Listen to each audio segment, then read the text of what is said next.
Anybody that's been watching this channel for any length of time knows that pretty much every comment that gets left down below in that comment section, I read and respond to. Keep up the good work, guys. We got to really fight this YouTube algorithm any way that we can. Keep dropping those comments. Keep hitting that like button. For those of you not necessarily familiar with the channel, my name's Mike. This is 360 Tactical Solutions.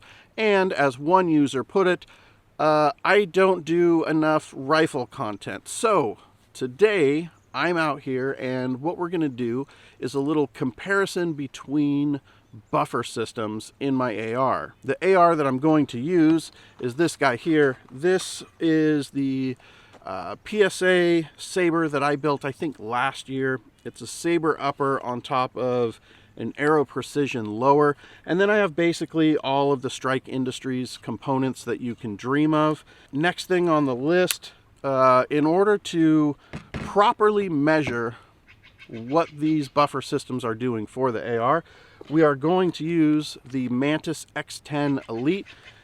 If you don't know about the Mantis system, this is the X10 Elite specifically. With this, I can go ahead and measure the recoil while live firing. I can also do different drills. A lot of people will use the Mantis system for dry fire practice. That's what I use it for. Not as much as I probably should, but I do use it for that. If you're interested in more information on that guy, I will leave a link down below so you can go at least read about it and take a look at them. So I'm going to go ahead and get that Mantis set up on the AR. I'm going to get everything squared away. What we're working with today are 3 different buffers. First off, this is a standard run-of-the-mill generic carbine buffer. I'm not sure where this came from. It's not marked. There's no information on it. I'm about 100%, 99% sure that this came from one of the Palmetto State Armory kits that I got. I don't know. This is just, I would say probably 99% of you out there are using these same buffers. This is going to be my control. I'm going to start with that, see what the recoil looks like, and then compare the other two.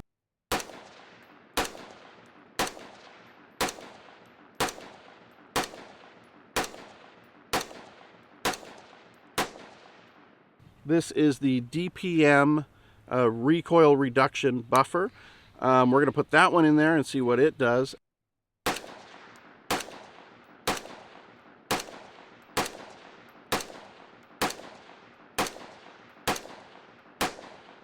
And then third on my list is this guy here. This is the JP Enterprises Silent Captured Spring System. There's so many options out there for buffers, and some people say that they work, some people say that they don't. You know what? Today we're going to use all 3 of these, and we're just going to see what happens.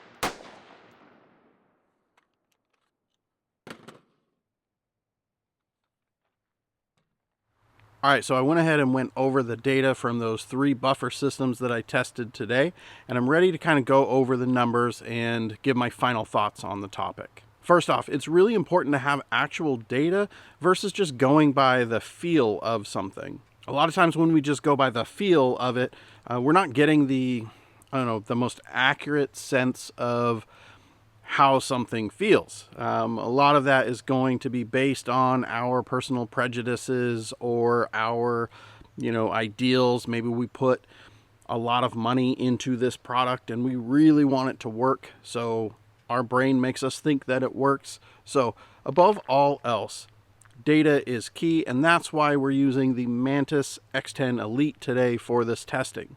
So the first one we're going to look at is that run-of-the-mill, no-name, generic carbine length buffer that basically everybody has in their AR.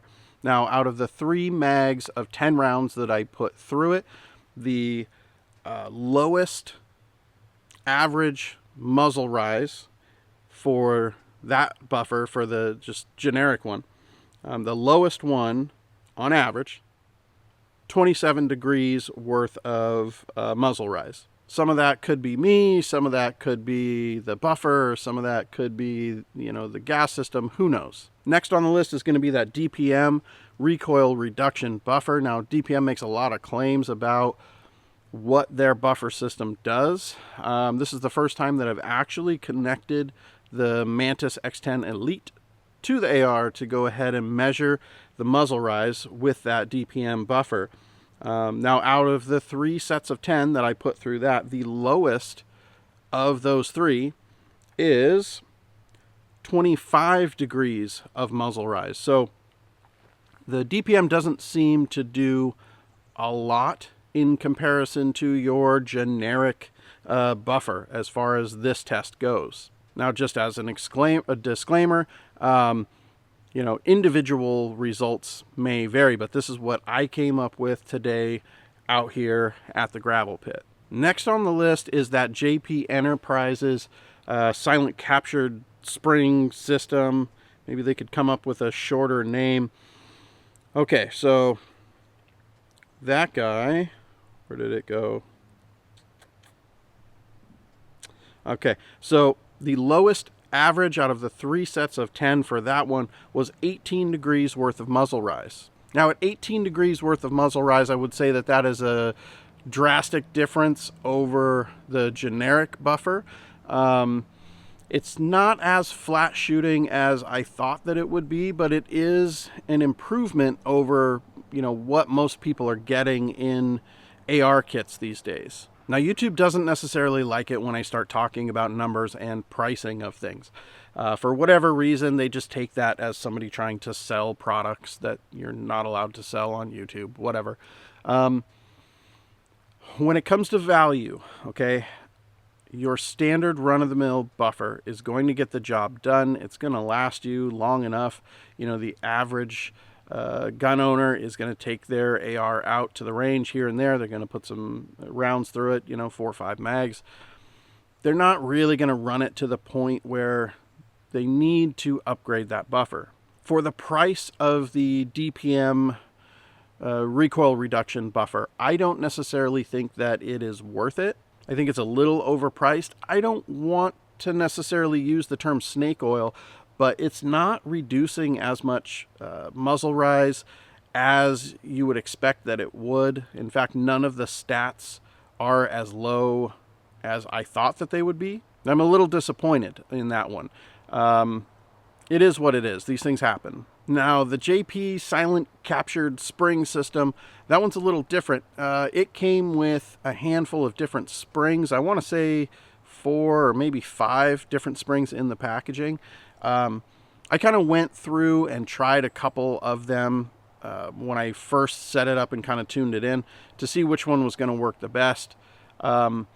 Obviously, that one did have enough of an effect. I think that it could be a viable upgrade for most ARs. Whether or not it's worth it to spend the money, that's totally going to be up to you. I will say I did have an issue with that JP captured freaking spring buffer. I am using the Strike Industries buffer tube on that AR. It's not a mil-spec buffer tube.